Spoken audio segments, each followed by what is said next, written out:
सांगणार आहे की फोलिस कॅथेटर म्हणजे काय आणि फोलिस कॅथेटर कसं लावलं जातं।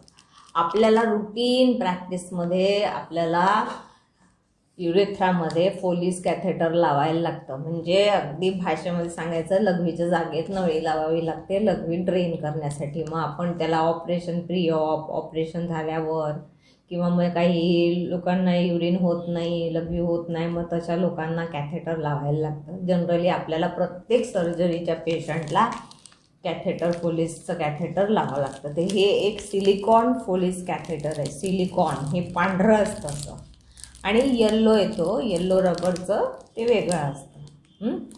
हे सिलिकॉन आहे म्हणून हे व्हाईट आहे दिसत नाही।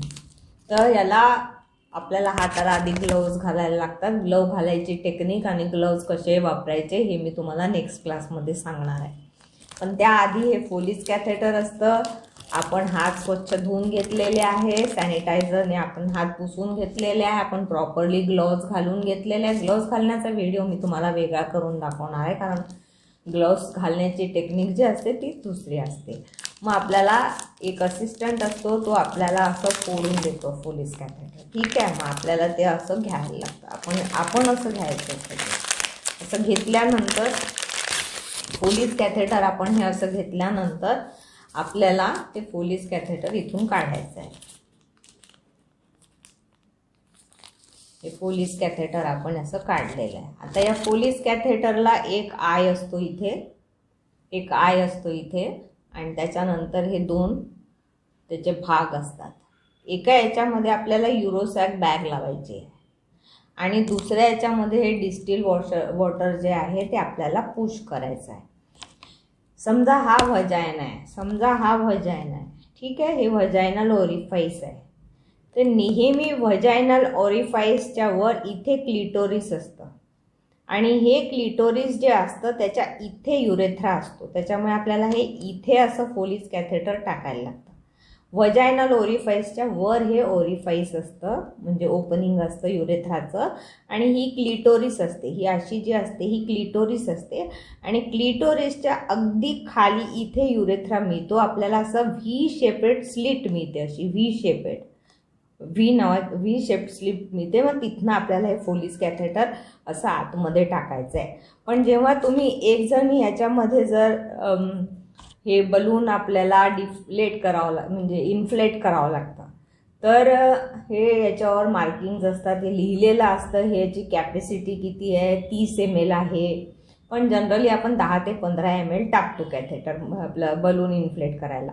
तर जेव्हा आपण बलून इन्फ्लेट करत असतो तेव्हा पुष्कळदा हे कॅथेटर बाहेर यायचे चान्सेस असतात। म्हणून काय करायचं एक असिस्टंटनी हे याला असं पकडून ठेवायचं आणि मग दुसरा जो असिस्टंट असतो तो मग इथे बलून जे आहे ते इन्फ्लेट करतात। ह्या ठिकाणी असं आपल्याला हे अटॅच करायचं असतं आणि मग हे बलून आहे हे बलून असं आपल्याला इन्फ्लेट करायचं असतं। दिसतंय बलून इन्फ्लेट करताना हे असं बलून इन्फ्लेट केलं आपण आणि इन्फ्लेट केल्यानंतर ही जी इन्फ्लेटेड बलून आहे आता हा लघवीच्या थैलीमध्ये म्हणजे युरिनरी ब्लॅडरमध्ये तो फिक्स होऊन जातो आणि हा असा राहतो हा असा कळलं तुम्हाला हा असा राहतो।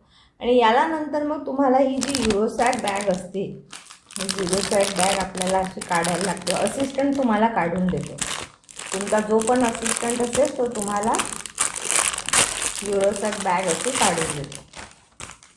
युरोसॅक बॅग काढल्यानंतर लक्षात ठेवायला लागते ही कॅप आहे ना ही कॅप डायरेक्टली अशी लावायची नाही आहे।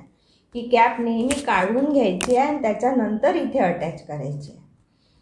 हा बलून झाला युरिनरी ब्लॅडरमध्ये हा आपल्या आहे इथे आणि त्याच्यानंतर आपल्याला हे जे आहे युरोसॅक बॅग ही इथे कनेक्ट करायची आहे आणि ही जी युरिन आहे ही इथे ड्रेनअप होत असते। काळजी काय घ्यायची आहे काळजी ही घ्यायची आहे की जेव्हा आपण हे युरेथ्रामध्ये टाकतो तेव्हा आपणच ह्याच्यामध्ये हे काय म्हणते वॉटर पुश करायचं नाही।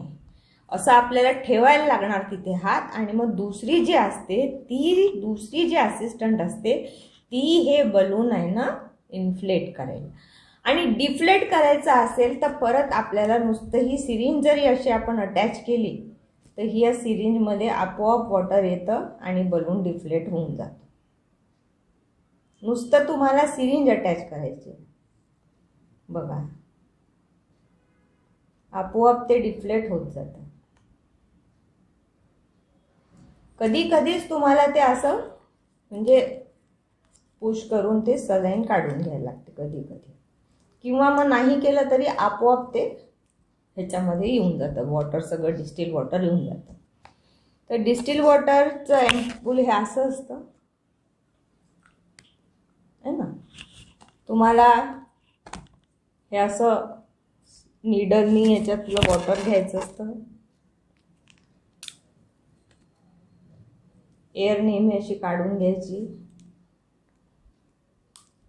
एअर नेहमी अशी काढून घ्यायची, नीडल अटॅच करायचं आणि हे वॉटर तुम्हाला याच्यात घ्यावं लागतं. तर ही झाली फोलिस कॅथेटर कसं वापरायचं, कसं लावायचं. हा सिलिकॉन फोलिस कॅथेटर आहे. सिलिकॉन हा व्हाईट हा सगळ्यात महाग असतो, पण हा चांगला असतो. ह्याला इरिटेशन नसतं, युरेथ्रल इरिटेशन नसतं. युरेथ्रल इरिटेशन नसल्यामुळे पेशंटला कॅथेटर लावल्यानंतरचे पोस्ट कॅथेटर जे सिम्पटम्स असतात, जसं लघवीमध्ये आग होणे किंवा मग युरेथ्रामध्ये जळजळ करणे लावल्यानंतर, तर तसं काही त्या पेशंट्सला होत नाही. कारण तसं पुष्कळदा काय होतं, पोस्ट कॅथेटर स्ट्रिक्चर्स होतात युरेथ्राचे. स्ट्रिक्चर म्हणजे नळी छोटी होऊन जाते किंवा त्या नळीवर सूज येऊन जाते किंवा त्या ठिकाणी आग होते किंवा इन्फेक्शन होतात.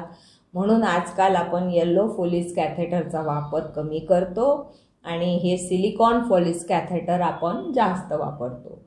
आता हे जे असतात ह्याचे जे नंबर असतात 10 असतात, 10, 12, 14, 16, 18, 20 वगैरे. आपल्याला तितके मोठे लागत नाहीत. आपण सहसा 12 आणि 14 ह्याचाच वापर करतो.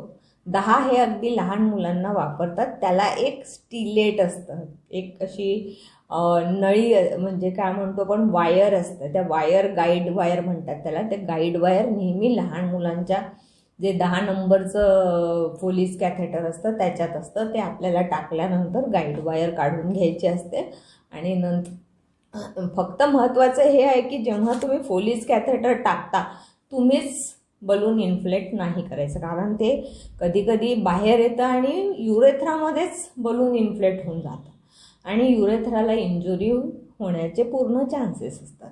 त्याच्यामुळे आपल्याला काय करायला लागतं, आपल्याला हे करायला लागतं की एकाने टाकल्यानंतर त्या पोझिशनला धरून ठेवायचं आणि दुसऱ्याने बलून इन्फ्लेट करायचं आणि प्रॉपरली कॅप काढणे खूप इम्पॉर्टंट आहे. कारण मी असंही बघितलेलं आहे, कॅप सकट टाकून दिली जाते, कॅप सकटच त्याला अटॅच करून टाकतात. मग युरिन येणार कशी? मग युरिन येत नाही आणि मग आपण विचार करतो की अरे भाई कॅथेटर तो लगाया लेकिन युरिन ही नहीं आ रही, क्या हुआ. मग त्याच्यामध्ये उगाच डोकं खराब होतं आणि नंतर मग पुष्कळदा मी एखाद्या वेळेस राऊंडला गेले की युरेथ्राला यांनी कॅथेटर केलं आहे आणि युरिनच नाही येत आहे. मग माझ्या लक्षात येते विथ कॅपच लावून दिलं. तसं होतं. मग मला कॅप काढायला लागते आणि मग मी परत फिट करते. आता हे बेसिक मिस्टेक्स आहे जे अननोइंगली होतात, म्हणजे कोणी जबरदस्तीने नाही करत पण ते होतात. तर आपल्याला लक्षात घ्यायला लागतं की हे होऊ नये म्हणून खबरदारी घ्यायला लागते, बरं का. तर हे झाले फोलिस कॅथेटरच्या बद्दल. अजून आपल्याला नवीन माहिती मी या व्हिडिओजद्वारे देणार आहे तुम्हाला. लाईक करा, शेअर करायला अजिबात विसरू नका. सबस्क्राईब केलं नसेल तर करून टाका आणि कमेंट्स तुम्ही लिहित चला, म्हणजे मला कळतं की तुम्ही वाचलंय, बघितलेलं आहे आणि तुम्हाला ॲडिशनल काही माहिती पाहिजे असेल तर तुम्ही मला जरूर कळवा. धन्यवाद.